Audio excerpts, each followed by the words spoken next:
thank you, Dr. Zuberi, for joining us, and I would also like to thank you on behalf of Dr. Firasat Jabeen. I'll quickly introduce you. So, Dr. Nabeel Zuberi is an associate professor in media and screen studies at the School of Social Sciences at the University of Auckland, New Zealand.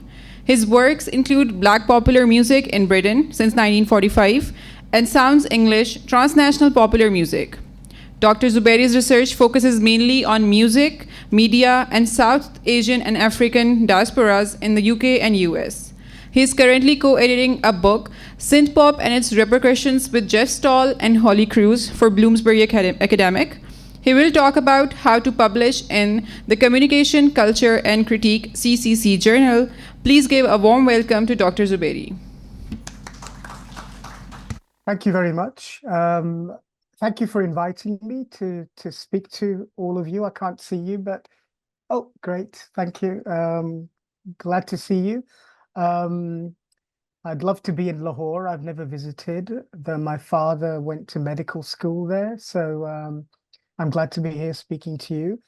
I'm just going to go through the PowerPoint and talk about Communication, Culture and Critique, which is a ICA journal published by Oxford University Press. I'm one of the associate editors, and I'm based here in the University of Auckland. Here's a slide with just the impact factor. I don't know, this doesn't usually interest me or many editors, but I know it's sometimes of importance to people publishing and to having their research recognized. But you can have a look at that on the website in terms of impact factors and the various measurements for that in academia. The journal began in 2008, and this is just a list of the editors, usually 3-year, 10 years that editors have had.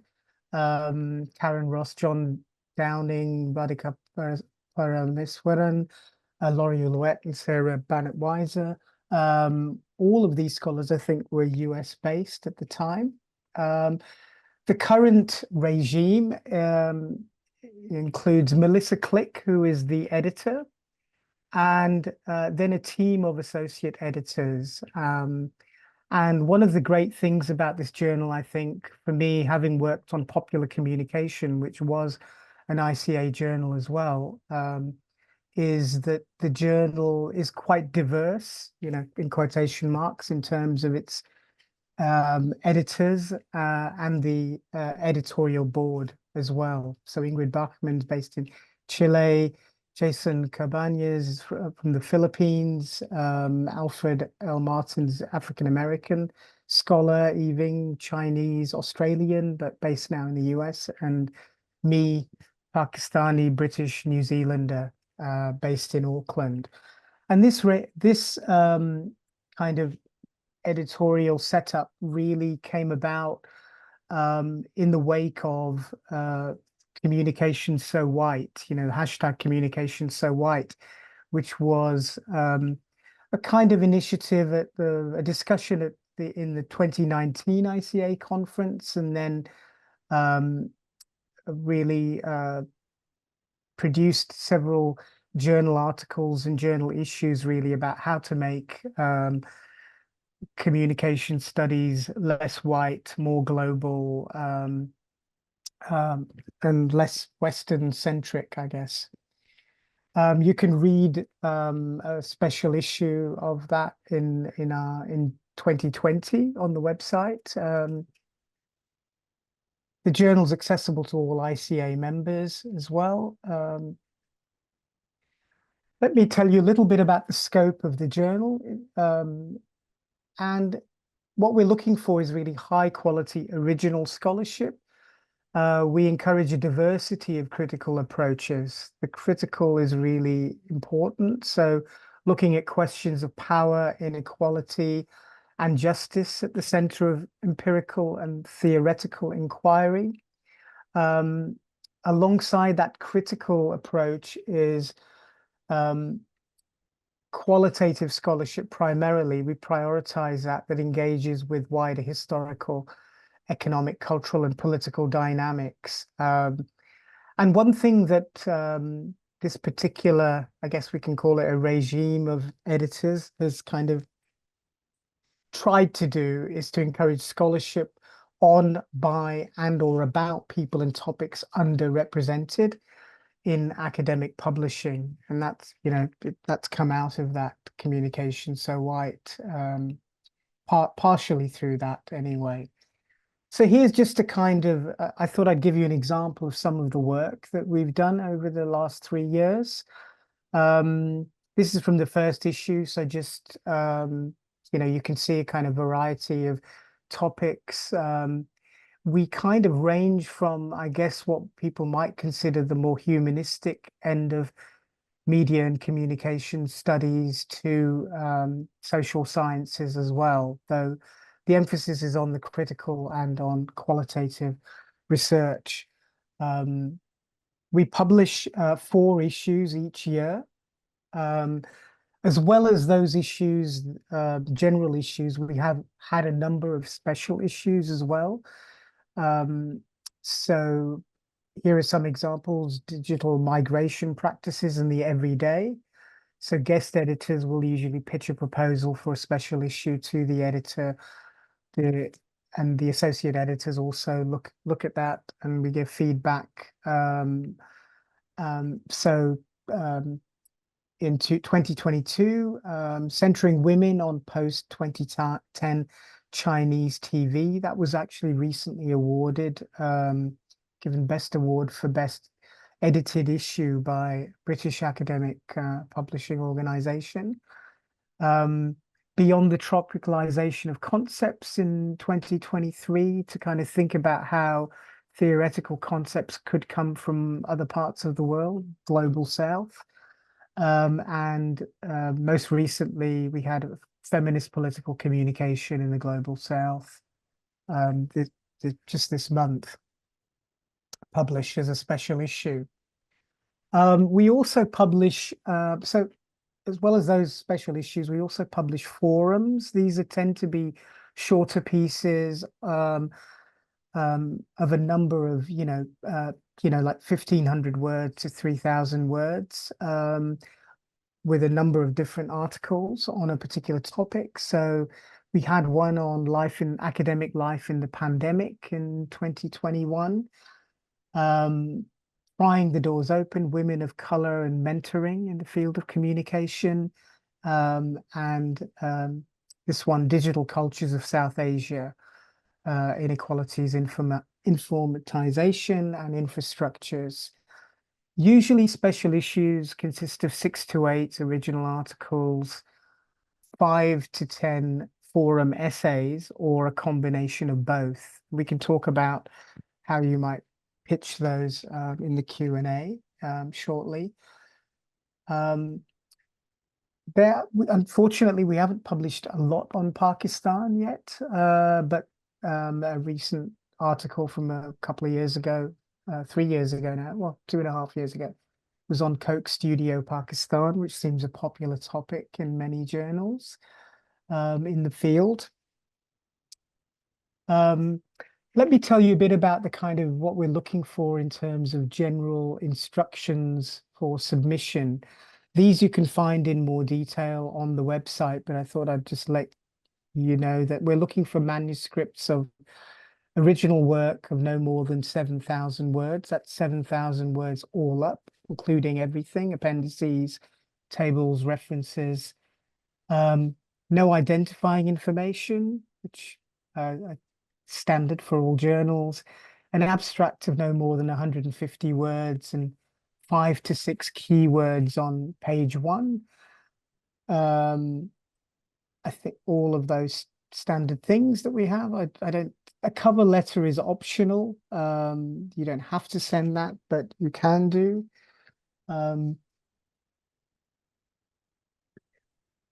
Let me tell you a bit about the review of the submissions.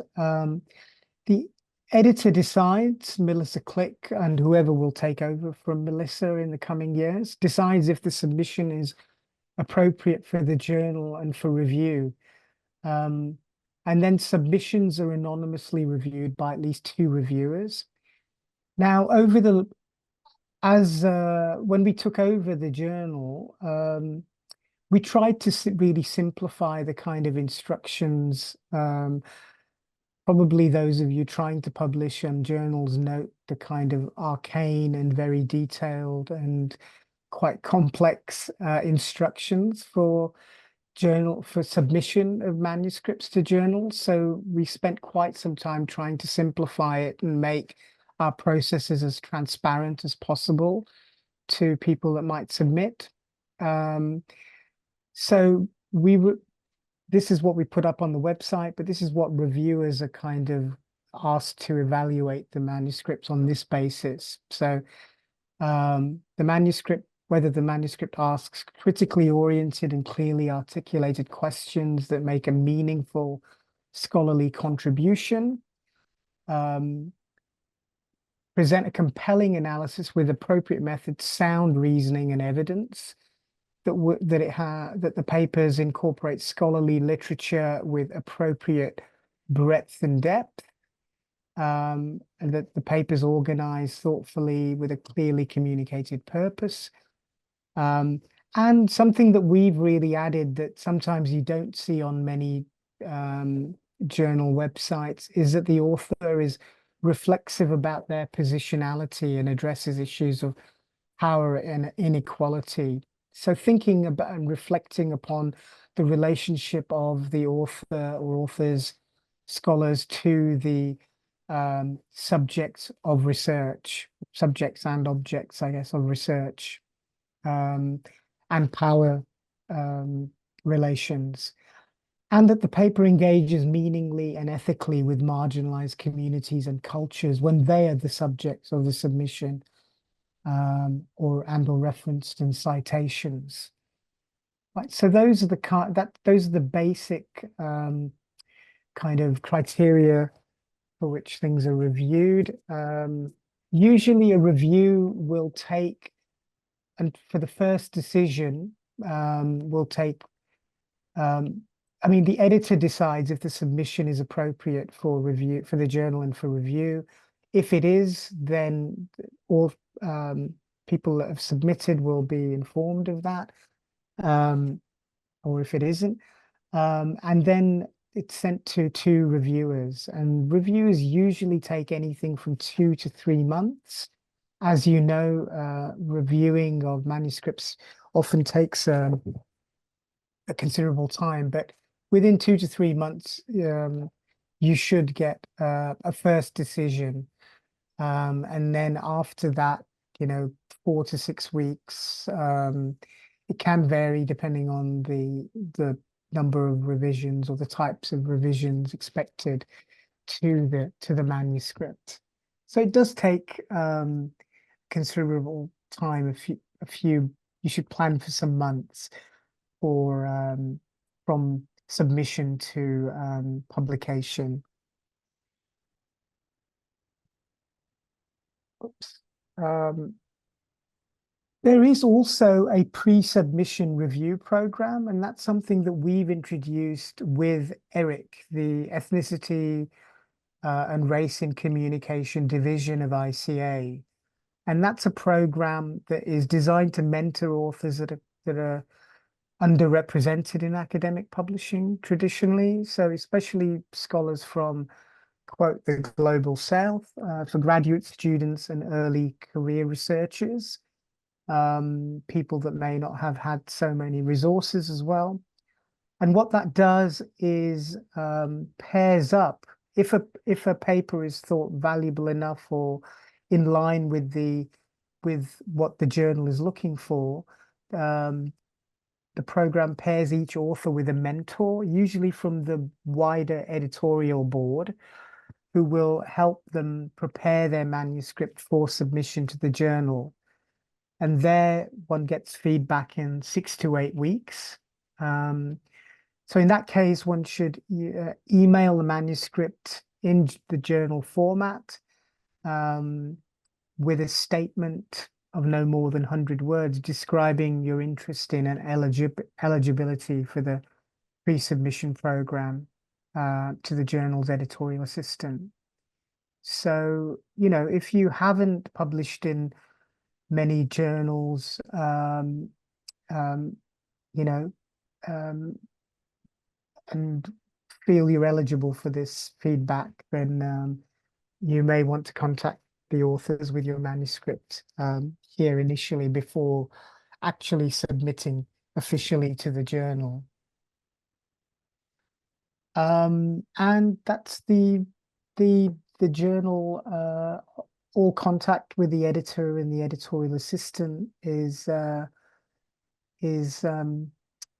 through this email, right? So I thought it would be good for me to talk to you and answer any questions and get to know a little bit about what kinds of communication media research you're doing there.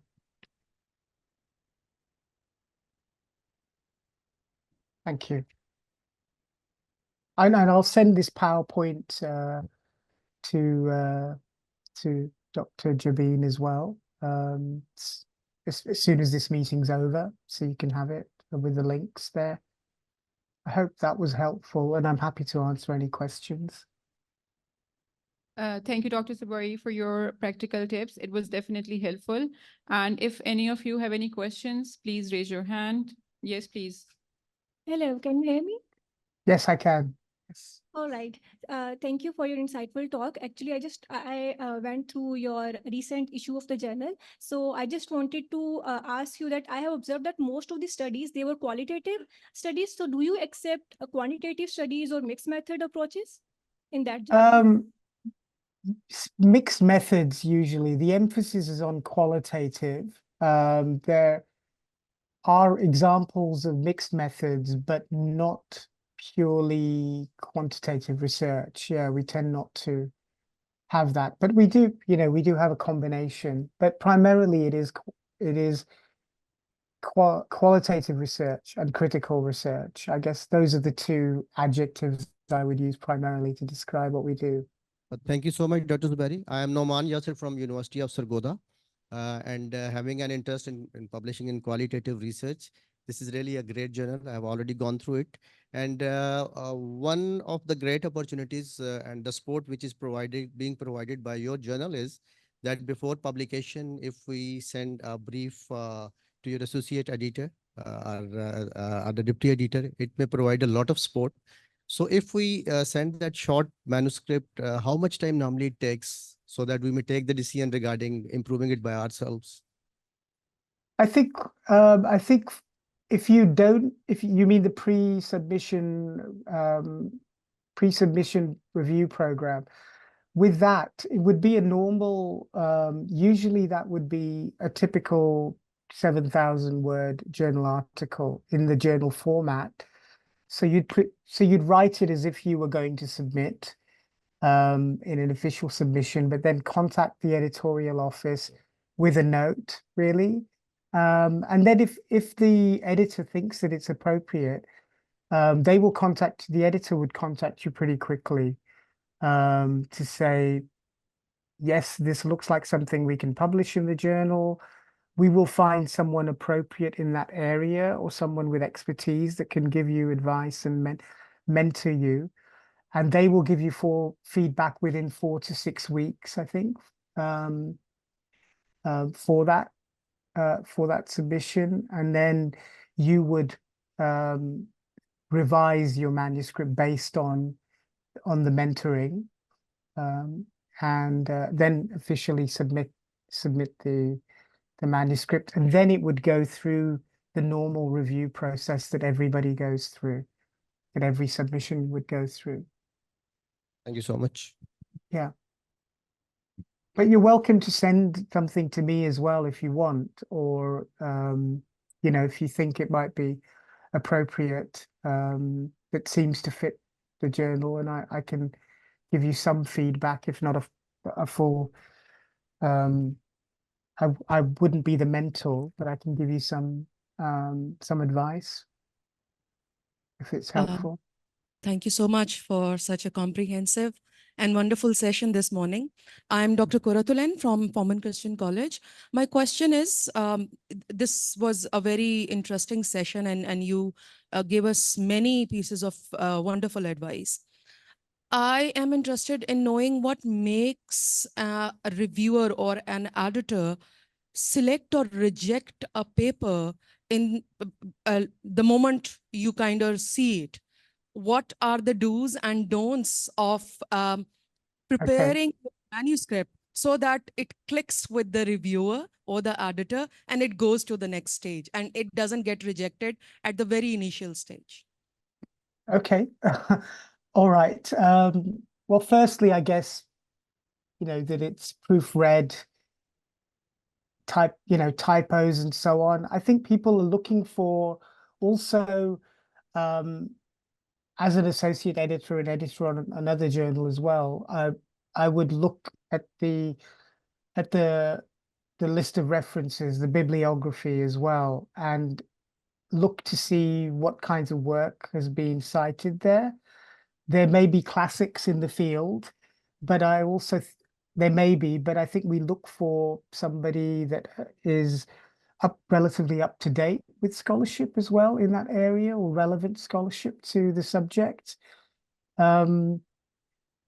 Obviously within the word count, I think the critical intervention is really important, that you are connecting communication and media to the broader, political, economic, or cultural, social context as well. And that there's some intervention that you're making in the field there.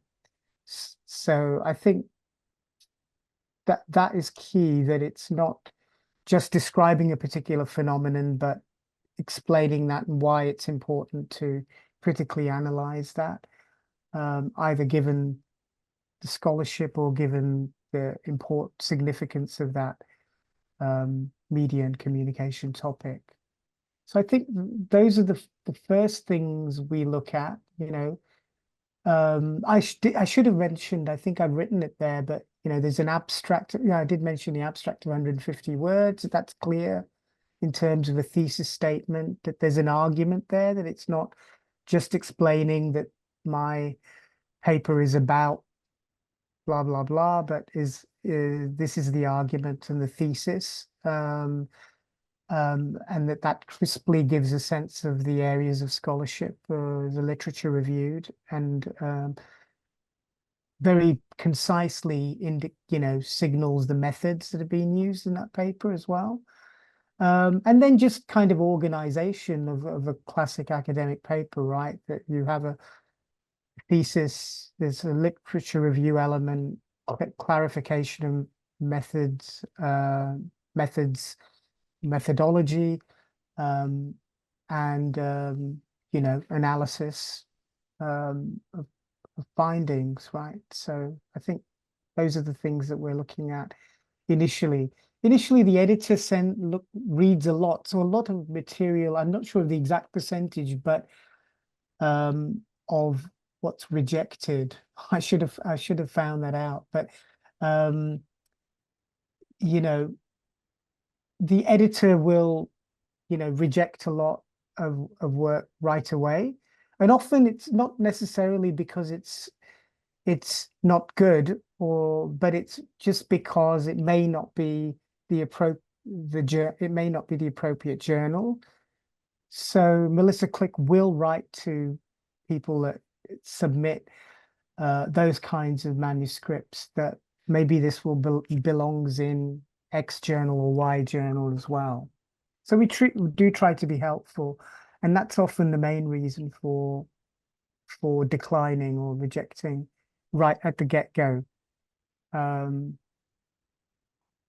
that was a long-winded answer to your question. Yeah, my name is Jabi, and I am the main organizer for ICA Regional Hub. Thank you to help us grow, and thank you for your willingness to be with us and share your experiences. So considering the fact that inequalities are rampant in Pakistan and we have issues related to uses and abuses of power, I am sure So the focus of your journal is relevant to the research interests of our scholars here.